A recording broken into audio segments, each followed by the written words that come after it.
BPSC ने ऐसे परिवर्तन किए हैं जिसका उम्मीद किसी ने नहीं किया था। तो बहुत ही क्रांतिकारी बदलाव, और जिस बदलाव के लिए हम लगातार प्रश्न उठा रहे थे, लगातार बीपीएससी कार्यप्रणाली पर उंगली उठा रहे थे, अंततः नए अध्यक्ष के आने के बाद उन सभी बिंदुओं पर विचार किया गया और ये उन सभी छात्रों की एक तरह से जीत है। 2 एग्जाम को लेकर, 2 दिन में पीटी परीक्षा को लेकर जो है वो छात्र में नाराजगी है।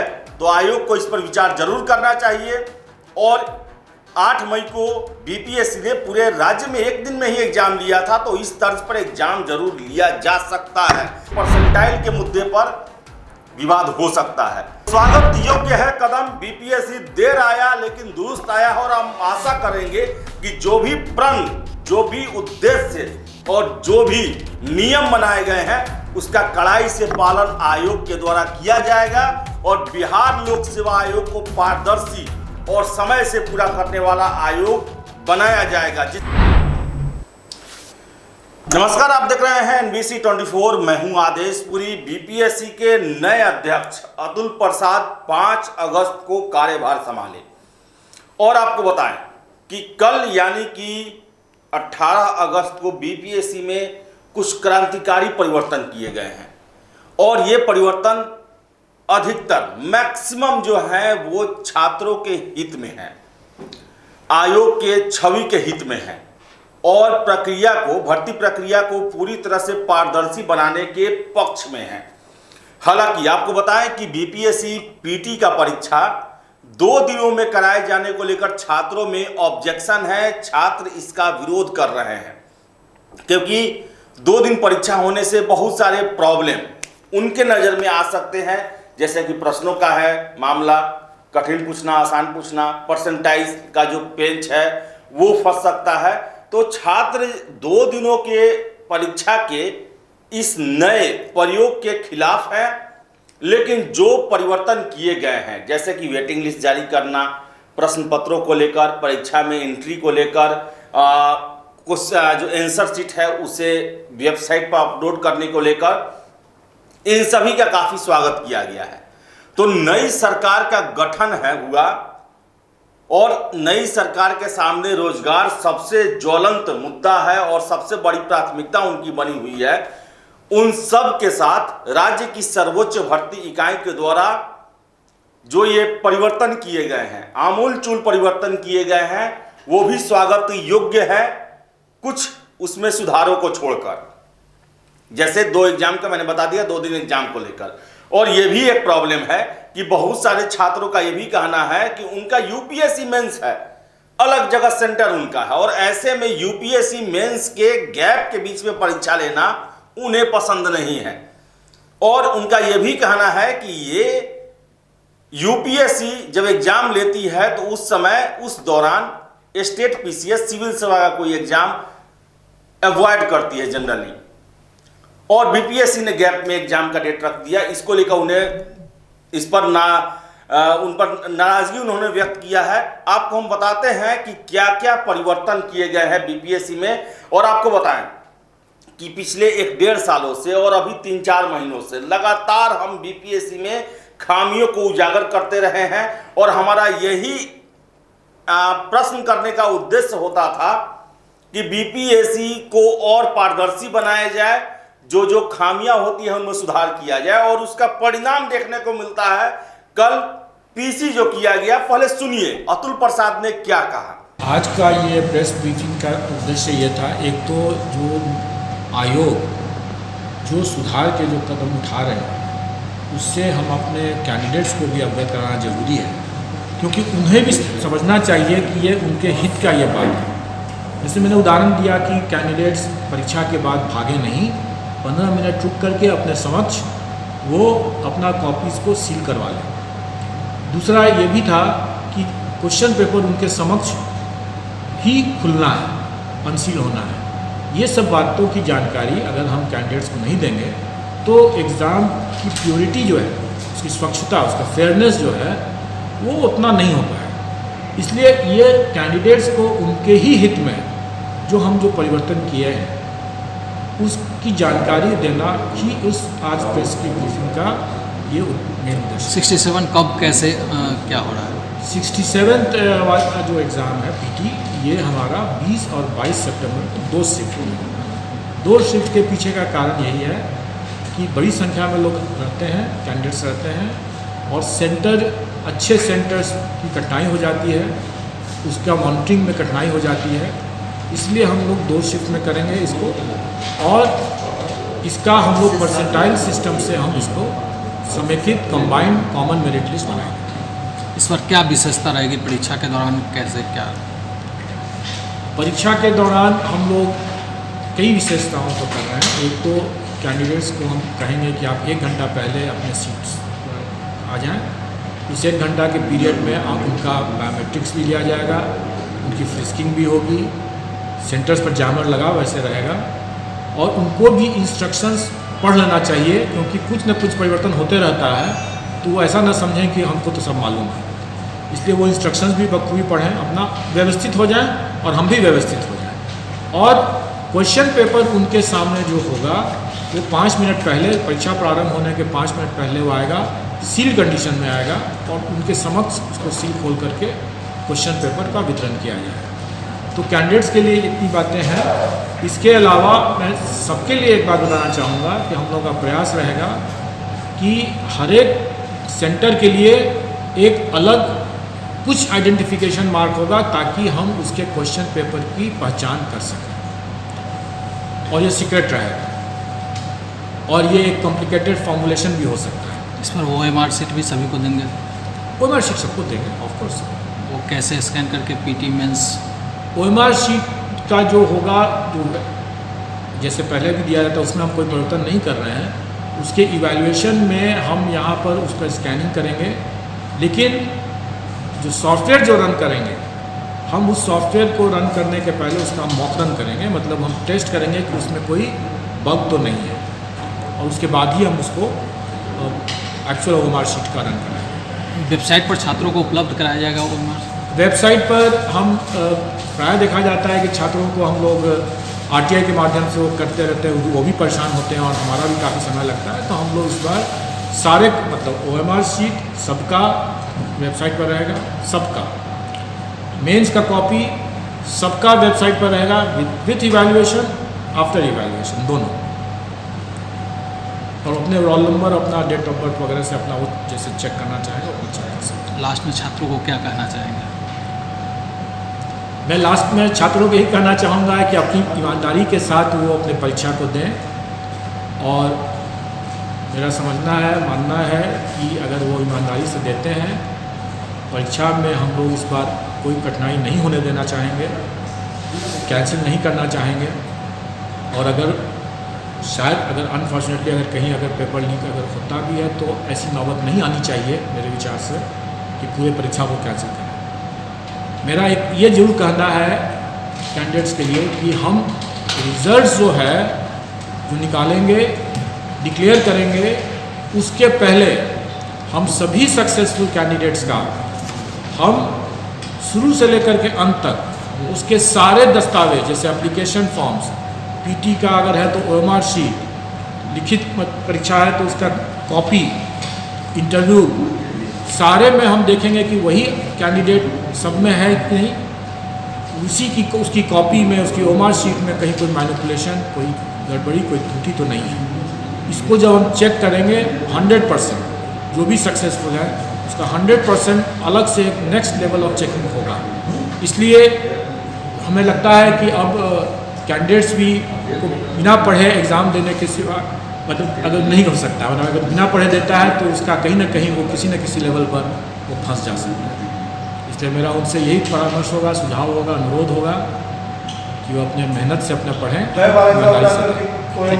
तो जैसा आपने सुना कि जो BPSC के अध्यक्ष हैं अतुल प्रसाद, उन्होंने एक क्रांतिकारी परिवर्तन लाया है और बहुत सारे चेंजेस किए हैं, उसको हम विस्तार में आपको बताते हैं। आपको बता दें कि बिहार लोक सेवा आयोग ने 67वीं संयुक्त प्रारंभिक परीक्षा की तिथि जारी कर दी। परीक्षा 20 और 22 सितंबर को होगी। आयोग पहली बार 2 दिनों में प्रारंभिक परीक्षा लेगा।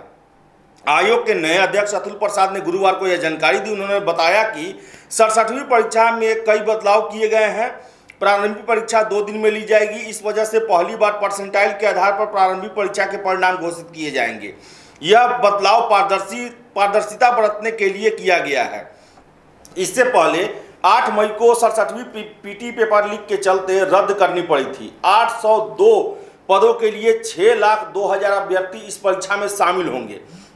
आपको बता दें कि एक सबसे सकारात्मक परिवर्तन किया गया है कि आप पीटी परीक्षा के बाद भी अपने ऑप्शनल में बदलाव कर सकते हैं। ये बहुत ही स्वागत योग्य है। कितने कैंडिडेट जो हैं वो जब फॉर्म फिलअप करते हैं तो उस समय ऑप्शनल कुछ और दे देते हैं और बाद में उनकी बहुत इच्छा होती है कि काश मैंने ये ऑप्शनल नहीं दिया होता। तो एक आपको मौका दिया जा रहा है पीटी परीक्षा के बाद।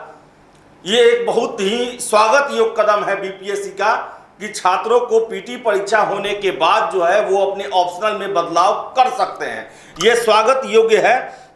इसके साथ साथ बता दें कि इस बार परीक्षा केंद्रों पर जैमर लगाए जाएंगे। इससे मोबाइल काम नहीं करेगा और प्रश्न पत्रों को वायरल नहीं कर सकेंगे। जैमर नहीं लगाए जाने से ही प्रश्न पत्र को आसानी से वायरल कर दिया जाता है। आपको बता दें कि एक और जो है काफ़ी क्रांतिकारी और सकारात्मक कदम आयोग के द्वारा उठाया गया है, जिसमें यह बताया गया है कि प्रारंभिक और मुख्य परीक्षा की मूल्यांकित कॉपियों को आयोग की वेबसाइट पर उपलब्ध करा दिया जाएगा। छात्र अपने रोल नंबर से सीधे कॉपी निकाल सकते हैं। इससे छात्रों की शंका दूर होगी।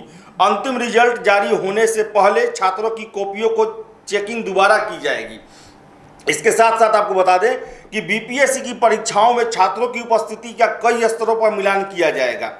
परीक्षा केंद्रों पर बायोमेट्रिक उपस्थिति के साथ ही पूर्व में दिए गए आवेदन के हस्ताक्षर से लेकर मुख्य परीक्षा की उपस्थिति का मिलान किया जाएगा। फोटो से लेकर हर तरह की जांच की जाएगी। सभी केंद्रों के प्रश्न पत्रों का अपना यूनिक आईडी होगा।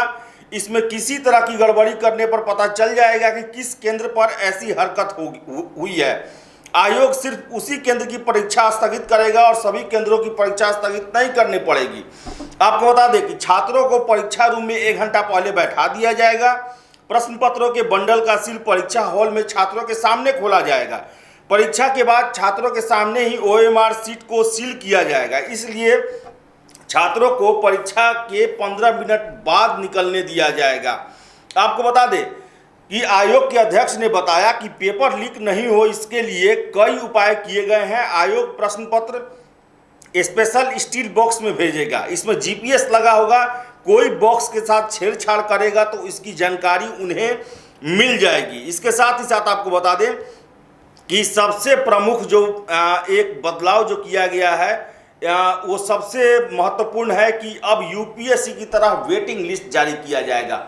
हमने पिछले साल 64वीं का रिजल्ट आने के बाद वेटिंग लिस्ट मुद्दा को काफ़ी प्रमुखता से उठाया था और आपको बता दें कि दिल्ली विश्वविद्यालय के एक हिंदी के प्रोफेसर हैं बालेंद्र कुमार, उनके द्वारा राष्ट्रीय पिछड़ा वर्ग आयोग में ये मुद्दा लाया गया और उनका कहना था कि वेटिंग लिस्ट जारी न करने से बिहार सरकार को समय रहते कितने अधिकारी नहीं मिल पाते और सीटें भी खाली रह जाती है, उम्मीदवार बेरोजगार भी रह जाते हैं। इसे बालेंद्र कुमार ने राष्ट्रीय पिछड़ा वर्ग आयोग के सामने काफ़ी मजबूती से उठाया था। लेकिन आपको बता दें कि पिछड़ा वर्ग आयोग के द्वारा बीपीएससी से काफ़ी इसको लेकर प्रश्न पूछे गए और एक तरह से आदेश दिया गया था वेटिंग लिस्ट जारी करने को लेकर, लेकिन आयोग ने ऐसा नहीं किया। और अब आपको बताएं कि नए अध्यक्ष अतुल प्रसाद के आने के बाद बीपीएससी यूपीएससी के तर्ज पर वेटिंग लिस्ट जारी करेगा। ये काफ़ी स्वागत योग्य कदम है और मेरा तो गुजारिश है आयोग से कि 64वीं से ही वेटिंग लिस्ट को जारी किया जाए, क्योंकि 64वीं परीक्षा हुए भी बहुत ज़्यादा दिन नहीं हुआ है। 1 साल कुछ महीने हुए हैं और 1454 पदों पर बहाली हुई और एक अनुमान के मुताबिक 250 से 300 के आसपास पद खाली रह गए हैं। तो ऐसे में उन छात्रों को मौका दिया जाए जो इंटरव्यू दिए और कुछ अंकों के कारण उनका अंतिम चयन नहीं हो पाया। आपको वेटिंग लिस्ट से संबंधित खबर जो छपा हुआ है समाचार पत्रों में, वो उसको हम बताते हैं आपको कि बिहार लोक सेवा आयोग प्रतियोगी परीक्षाओं में यूपीएससी की तरह सफल अभ्यर्थियों के साथ वेटिंग लिस्ट के अभ्यर्थियों की सूची जारी करने की योजना बना रही है। अभी तक आयोग की ओर से ऐसा नहीं होता रहा है, पर इस संबंध में जल्द ही आयोग सामान्य प्रशासन विभाग से दिशा निर्देश देगा। प्रतीक्षा सूची जारी नहीं होने के कारण कई तरह के सवाल आयोग पर उठाए जाते रहे हैं। आयोग के नवनियुक्त अध्यक्ष अतुल प्रसाद ने बताया कि प्रतीक्षा सूची जारी करना जरूरी है। कई छात्रों की उम्र सीमा समाप्त होने से परीक्षा में वे शामिल नहीं हो पाते हैं। आयोग में इस तरह से कई मामले आए। 66वीं में ऐसे 3 मामले लोहार जाति से जुड़े आए।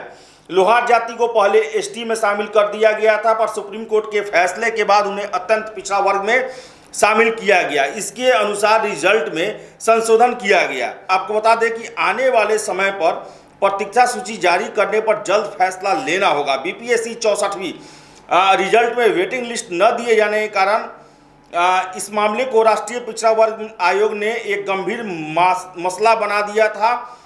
इस मामले में आयोग के अध्यक्ष डॉक्टर भगवान लाल साहनी ने पूर्व में वेटिंग रिजल्ट को लेकर अपना पक्ष बिहार लोक सेवा आयोग को रखने को कहा था, लेकिन अंततः राष्ट्रीय पिछड़ा वर्ग आयोग उस समय वेटिंग लिस्ट जारी नहीं करा पाया था। लेकिन राष्ट्रीय पिछड़ा वर्ग आयोग एक प्रोफेसर और अभ्यर्थी बालेंद्र कुमार के प्रयासों के चलते आज बीपीएससी विचार कर रहा है और इसको लेकर पत्र भी जनरल एडमिनिस्ट्रेशन डिपार्टमेंट को लिखेगा कि जल्द से जल्द हमको ये मौका दिया जाए कि हम यूपीएससी के तर्ज पर वेटिंग लिस्ट जारी कर सके। और हम आशा करेंगे कि 64वीं से 64वीं, 65वीं और 66वीं तीनों परीक्षाओं के वेटिंग लिस्ट आयोग के द्वारा जारी किए जाएं।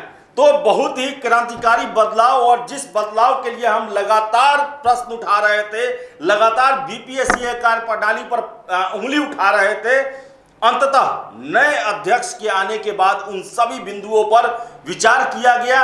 और ये उन सभी छात्रों की एक तरह से जीत है जो हमें लगातार फोन करते थे, मैसेज करते थे, कागजात हमें भेजते थे और उनका यही कहना रहता था कि हमारे साथ अन्याय हो रहा है, हमारी आवाज़ को उठाएं, और हम उनके लिए आवाज़ उठाएं। और ये देखिए कि बीपीएससी ने ऐसे परिवर्तन किए हैं जिसका उम्मीद किसी ने नहीं किया था। हालांकि 2 एग्जाम को लेकर, 2 दिन में पीटी परीक्षा को लेकर जो है वो छात्र में नाराजगी है, तो आयोग को इस पर विचार जरूर करना चाहिए। और 8 मई को बीपीएससी ने पूरे राज्य में एक दिन में ही एग्जाम लिया था, तो इस तर्ज पर एग्जाम जरूर लिया जा सकता है। तो आयोग को इस पर विचार करना चाहिए, क्योंकि परसेंटाइल के मुद्दे पर विवाद हो सकता है। तो स्वागत योग्य है कदम। बीपीएससी देर आया लेकिन दुरुस्त आया है, और हम आशा करेंगे कि जो भी प्रण, जो भी उद्देश्य और जो भी नियम बनाए गए हैं उसका कड़ाई से पालन आयोग के द्वारा किया जाएगा और बिहार लोक सेवा आयोग को पारदर्शी और समय से पूरा करने वाला आयोग बनाया जाएगा, जिसके परीक्षा के बाद हर एक छात्र उसके रिजल्ट पर विश्वास करेंगे और हाई कोर्ट में या फिर सड़कों पर विवाद या मुकदमेबाजी नहीं होगा। तो आयोग को पीटी परीक्षा को लेकर एक बार फिर से विचार करना चाहिए और एक ही दिन में पीटी परीक्षा लेना चाहिए, जैसा कि छात्रों का कहना है। तो फिलहाल इस वीडियो में इतना ही। वीडियो पसंद आए तो लाइक शेयर करें, हमारे चैनल NBC 24 को सब्सक्राइब जरूर कर लें। धन्यवाद।